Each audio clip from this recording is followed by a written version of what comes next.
I said, our most honorable, charismatic, but for me, the most affectionate chief guest,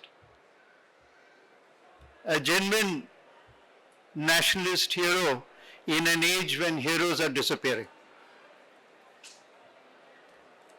We are very privileged to have him with us.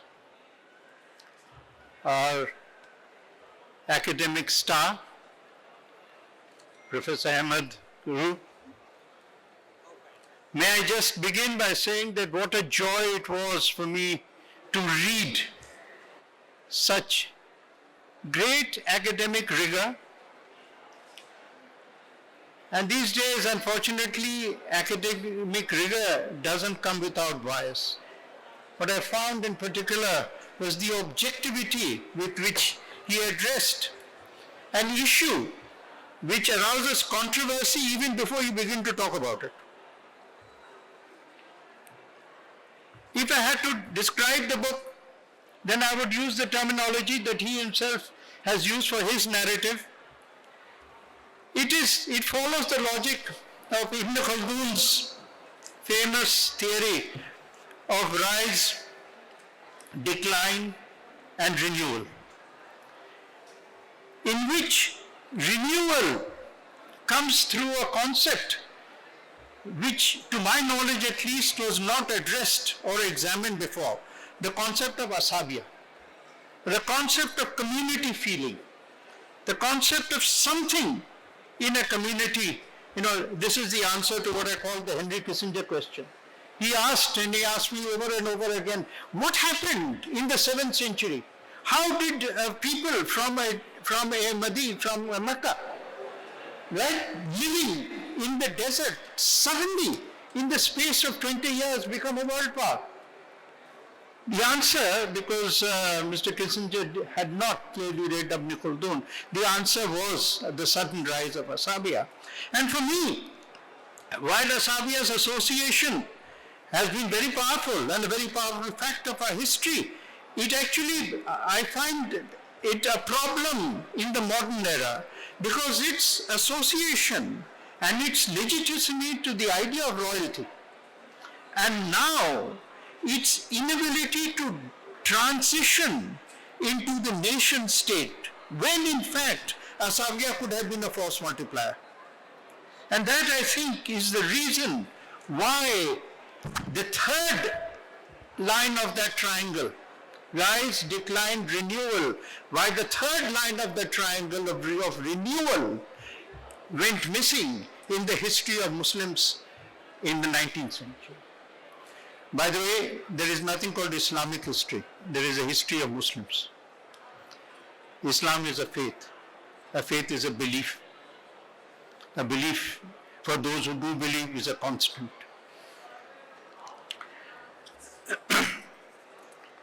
He mentioned just now in his own remarks that the larger point, I think, is that the codification of Islam was not something that was immediate. It took 200 years for the codification to start, even by the creation of the laws, which you have mentioned, the great lawgivers, and indeed including the Hadith, which became the basis of much of law as it was practiced. Now, you mentioned the question of one of our four great lawgivers, Abu Hanifa, Malik, Shafi,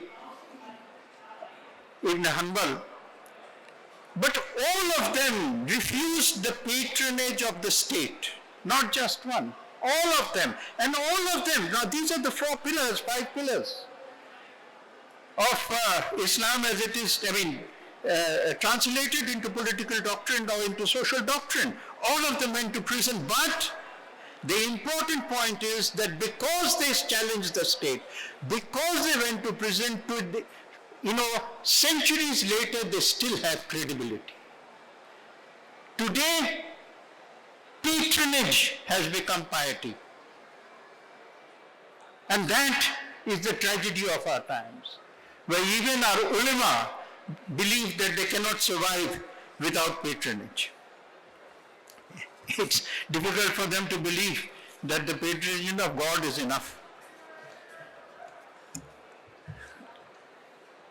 I wish, Professor Ahmed, that I had seen more than I saw of Nizamul Mulk. Because Nizamul Mulk's book on governance should remain one of the, not only the great classics for Muslim societies, but one of the classics for all societies.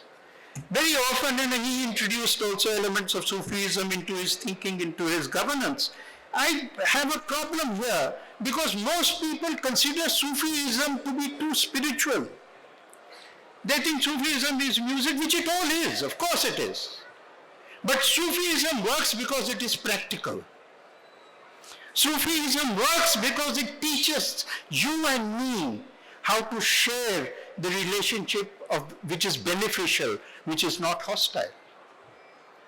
And it is the practical element of Sufism which really is triumphs over what you call deen wa dawla, which is the relationship of religion and the state. This relationship of state and religion is troublesome as always.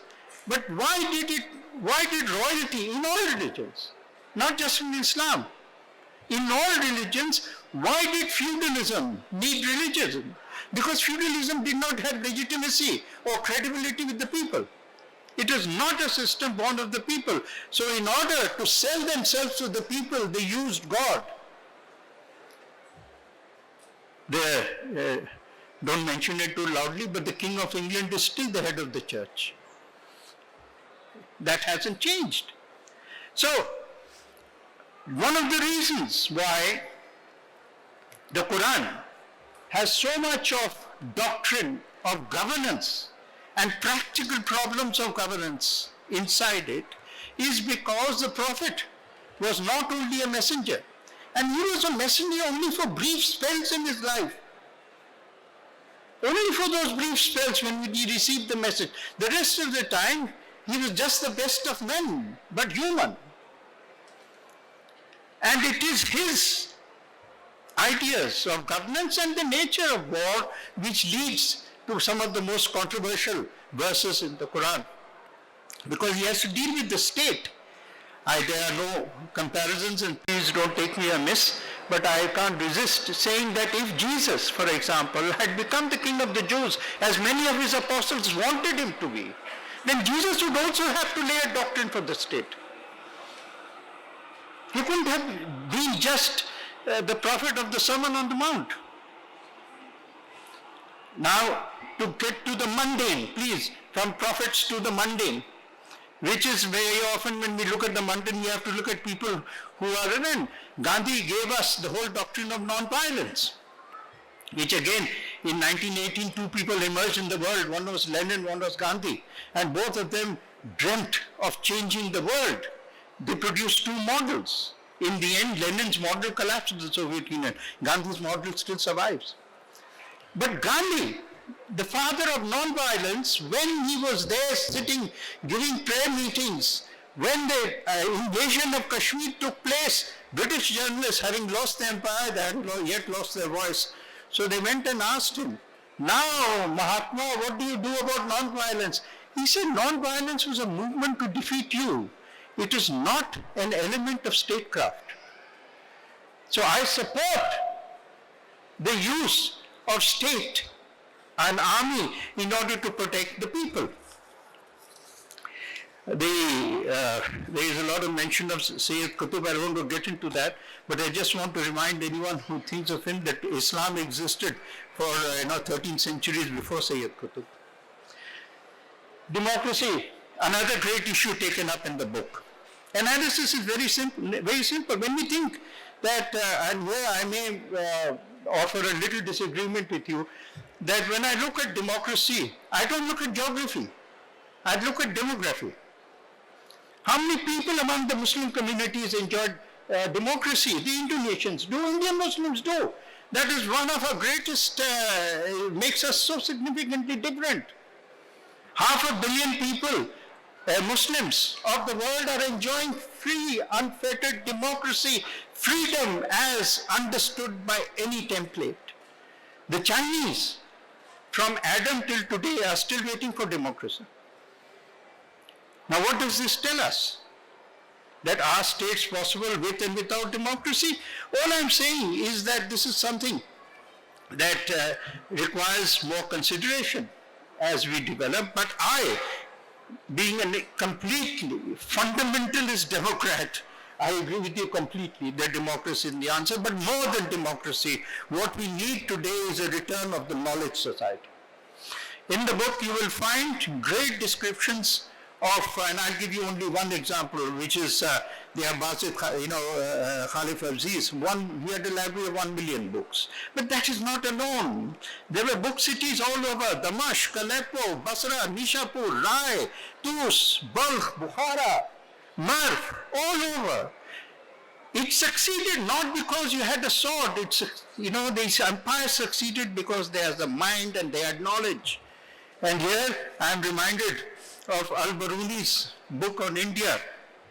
When he came with Mahmud of Ghazni. And then he stayed back for 3 years. He learned Sanskrit. And then he asks a question. He said, how come a people who have created, he looks at a well, just the well in which reservoirs in which, how come a people who understand physics, who can keep water clean, who can keep it nourished, who give life, how come they are defeated all the time on the battlefield? And he doesn't attribute it to martial arts. He attributes it to something which I think requires thinking. He says, these are people who had the highest knowledge, but their elite forgot something, that knowledge only grows when you give it away.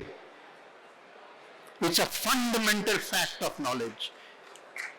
And maybe at some point, we need to rediscover, the decline of knowledge in Muslim societies, and that's where the decline begins, is the inability of Muslim societies to adapt and acquire printing.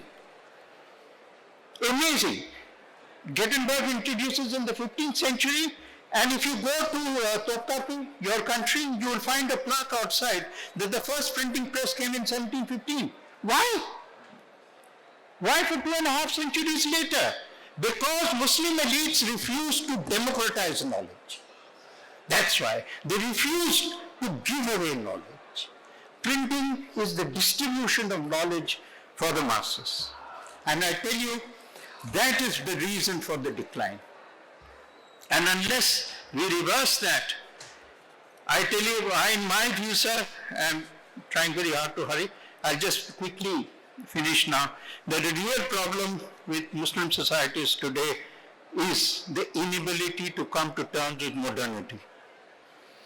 That's the real problem. And this inability to come to terms with modernity is going to, if it is not addressed, it is going to, feudalism is not the answer. Variations of feudalism is not the answer. And political modernity begins with the emergence of the age of the nation state after the collapse of the Ottoman Empire.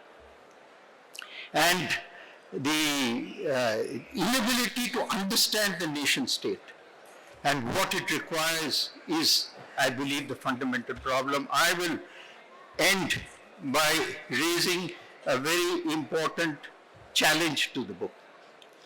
Sir, well, congratulations for everything. Your book is either incomplete or it has not brought the subject to the modern era. Because you cannot have an understanding of authoritarianism, Islam and underdevelopment without examining the story of Pakistan.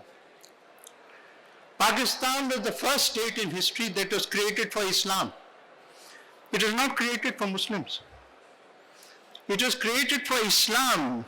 And you can see the fundamental weakness lay in the slogan of Pakistan. Islam khatre mein hai. Islam is in danger. That was the slogan that rode through and captured the Muslim mind, at least the middle class mind. I tell you, anyone who says that Islam is in danger is not a Muslim.